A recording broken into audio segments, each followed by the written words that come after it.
इस वीडियो में हम एक गेम खेलेंगे। हमारे पास एक बॉल है और इस बॉल को हम सीधी ऊपर फेंकने वाले हैं किसी वेलोसिटी v से। और फिर क्या होगा, ये सीधे धीरे धीरे ऊपर जाएगी और इसकी वेलोसिटी कम होते जाएगी क्योंकि इसे ग्रेविटी नीचे की तरफ खींच रही है। और किसी हाइट पे इसकी वेलोसिटी कंप्लीटली जीरो हो जाएगी, यहाँ पे कहीं जीरो हो जाएगी और उसके बाद फिर ये नीचे गिरना चालू कर जाएगी और फिर हम इसे पकड़ लेंगे। और यहाँ पे क्या है कि हमारे पास एक स्टॉप वॉच भी दी हुई है, स्टॉप वॉच जो कि आपकी घड़ी में होगा। और आपने इस स्टॉप वॉच की मदद से ये पता लगा लिया कि बॉल हवा में कितनी देर रही जब आपने बॉल को छोड़ा, और उसके बाद जब वापस आपके पास बॉल आई तो इसमें कितना समय गुजर चुका है ये आपने नोट कर लिया मान लीजिए। और फिर हम क्या करने वाले हैं कि उस समय की मदद से ये पता लगाएंगे कि इस बॉल को किस वेलोसिटी से फेंका गया होगा और ये बॉल हवा में कितनी ऊंचाई तक गई होगी। ये जो डिस्प्लेसमेंट है बॉल का ये कितना हुआ होगा ये पता लगाने वाले हम लोग। तो उसके पहले आइए कुछ अजम्पशंस हम लोग देख लेते हैं जो हमें इस सवाल को बनाने में मदद करेंगी। तो सबसे पहली चीज़ ये कि हम लोग एयर रेजिस्टेंस को नेग्लिजिबल मानते हैं। हम लोग ये मानते हैं कि ये जो पूरी एक्सपेरिमेंट हो रही है ना, ये जो पूरा गेम हम लोग खेल रहे हैं ये चांद जैसी इन्वायरमेंट पे हो रही है जहाँ पे हवा है ही नहीं, तो हवा इसकी वेलोसिटी को अफेक्ट नहीं करेगा, हवा इसकी वेलोसिटी को छेड़ नहीं सकता है। इसकी वेलोसिटी जो भी एक्सेलरेट या डिसेलरेट करेगी वो सिर्फ और सिर्फ ग्रेविटी के फोर्स के कारण करेगी।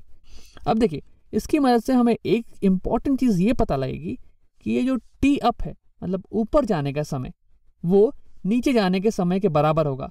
जितने समय में बॉल ऊपर गया उतने ही समय में बॉल नीचे आएगा। T up is equal to t down. अब ये तो आपने पिछले सवाल में देखा ही होगा। पिछले सवाल में हमने बॉल को ऊपर फेंका था और फिर उसकी डिस्प्लेसमेंट टाइम ग्राफ प्लॉट की थी। तो हमने ये देखा था कि 2 सेकंड लगे थे बॉल को मैक्सिमम डिस्प्लेस होने में, अपने हाईएस्ट पॉइंट पहुंचने में, और फिर 2 ही सेकंड लगे बॉल को ऊपर से नीचे हाथ में वापस आने में। यहाँ पे उसकी जो वेलोसिटी थी, जिस वेलोसिटी से हमने फेंका था वो वेलोसिटी 2 सेकंड में धीरे हो के डिसेलरेट करके 0 पहुंच गई और ठीक 2 ही सेकंड में उसकी वेलोसिटी एक्सेलरेट होके वापस से उतनी ही होगी लेकिन ऑपोजिट डायरेक्शन में। तो आइए अब इस सवाल को बनाते हैं हम लोग।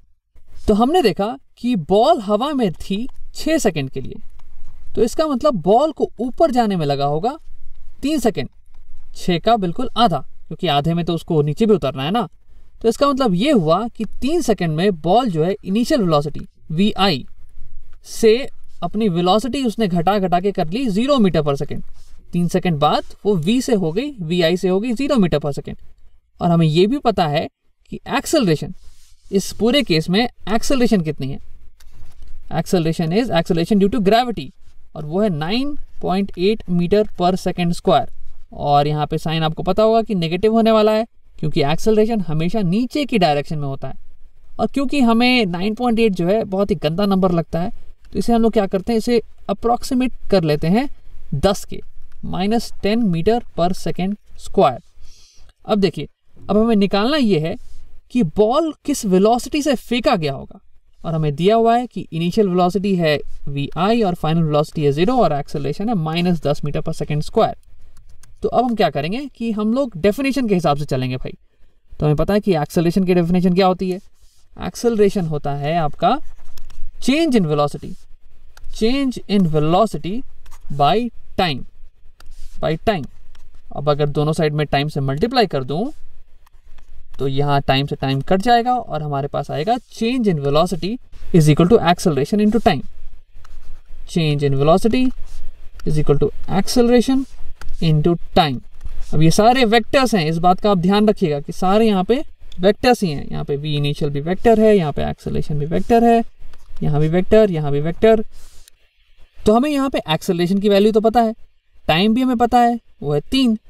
ये चेंज इन वेलोसिटी क्या हमें पता है, बिल्कुल, यहाँ v इनिशियल थी vi और v फाइनल थी 0, तो चेंज इन वेलोसिटी हो जाएगा v final minus v initial, यानी कि 0 माइनस vi, और ये है मीटर पर सेकेंड में।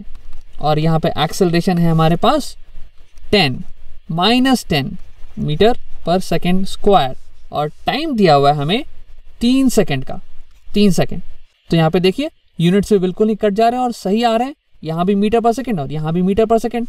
तो अगर मैं सॉल्व करूँ इसे तो मुझे आएगा -vi metre per second is equal to -10 × 3 -30 metre per second. और यहाँ दोनों साइड अगर मैं -1 से मल्टीप्लाई कर दूं तो मुझे ये आएगा कि vi इज इक्वल टू 30। तो हमारे पास इनिशियल वेलोसिटी यानी कि जिस वेलोसिटी से बॉल को फेंका गया वो आ गई हमारे पास vi is equal to 30 metre per second. और ये वेक्टर है, यहाँ पे भी ये वेक्टर है। बार बार मैं वेक्टर का साइन लगाना भूल जा रहा हूँ, बट आप इसे मत भूलिएगा। तो आइए अब इस प्रॉब्लम का दूसरा हिस्सा कर लेते हैं, वो है कि बॉल कितनी ऊंची गई ये पता लगाना। तो आइए थोड़ी सी जगह बना लेते हैं सबसे पहले। तो अब मुझे डिस्प्लेसमेंट निकालना है बॉल का, और मुझे ये पता है कि displacement s is equal to v average into time. अब मुझे टाइम तो पता है, वो है 3 सेकेंड। 3 सेकेंड लगे बॉल को नीचे से ऊपर जाने में, और v एवरेज अगर मैं निकाल लूं तो मैं ये डिस्प्लेसमेंट निकाल पाऊंगा। तो देखिए, अगर एक्सेलरेशन कांस्टेंट हो तो v average is average of initial and final velocity.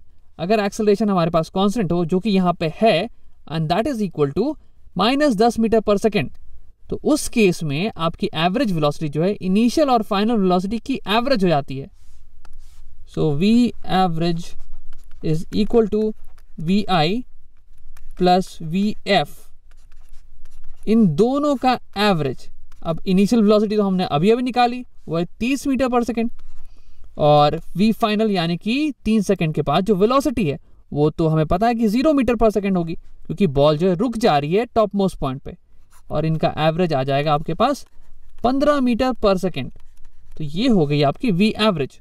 तो आइए इसे यहाँ पे डालते हैं और देखते हैं कितना आता है। ये हो गया 15 मीटर पर सेकेंड, और यहाँ पे टाइम आ गया 3 सेकेंड का। 3 सेकेंड लगे थे बॉल को सबसे ऊपर जाने में, और यहाँ पे सेकेंड से सेकेंड कट जाएगा। यूनिट भी देख लेते हैं हम लोग।